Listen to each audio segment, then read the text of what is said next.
నమస్తే, welcome to the view point.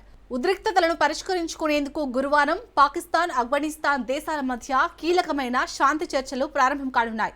ఈ నేపథ్యంలో చర్చల ప్రారంభానికి ముందే పాకిస్తాన్ రక్షణ మంత్రి ఖవాజా ఆసిఫ్ కీలక వ్యాఖ్యలు చేశారు. చర్చలు ఫలించకపోతే తాలిబన్లతో యుద్ధానికి వెళ్లాల్సి ఉంటుందని వార్నింగ్ ఇచ్చారు. శాంతి చర్చలు విఫలమైతే ఇరు దేశాల మధ్య పరిస్థితులు మరింత ఉద్రిక్తంగా మారతాయన్నారు. మా వద్ద చాలా ఆప్షన్లు ఉన్నాయి. శత్రువులు మమ్మల్ని ఎలా టార్గెట్ చేస్తారన్న దాన్ని బట్టి మా ప్రతిస్పందన కూడా తీవ్ర స్థాయిలో ఉంటుంది. చర్చలు ఫలించకపోతే యుద్ధం జరిగి తీరుతుంది అని ఖవాజా వ్యాఖ్యానించారు. మిలిటెంట్లకు కాబుల్ ఆశ్రయం కల్పిస్తుందని, సీమాంతర దాడులను ప్రోత్సహిస్తుందని పాక్ మంత్రి దుయ్యబట్టారు. అయితే ఖవాజా వ్యాఖ్యలను అఫ్ఘాన్ తీవ్రంగా ఖండించింది. సామాన్యులను లక్ష్యంగా చేసుకుని పాకిస్తాన్ డ్రోన్ దాడులకు పాల్పడుతుందని మండిపడింది. కాగా టర్కీలోని ఇస్తాంబుల్ వేదికగా అఫ్ఘాన్, పాక్ మధ్య నేడు 3వ విడత శాంతి చర్చలు జరగనున్నాయి.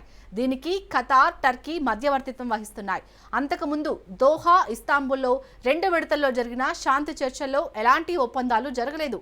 అఫ్ఘాన్ భూభాగాన్ని ఉపయోగించుకుంటున్న తెహ్రీక్ ఈ తాలిబాన్, పాకిస్తాన్ ఉగ్రవాదులు పాక్ ఖైబర్ పఖ్తుంఖ్వాలోని ఓరక్జాయ్ జిల్లాలో ఇటీవల దాడులు చేశారు.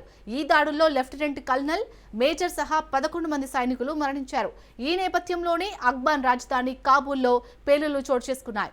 ఈ పేలుళ్లకు పాకిస్తాన్ కారణమని ఇటు తాలిబాన్ ప్రభుత్వం ఆరోపించింది. ఈ క్రమంలోనే తాలిబాన్ సైన్యం పాకిస్తాన్పై దాడులకు దిగింది.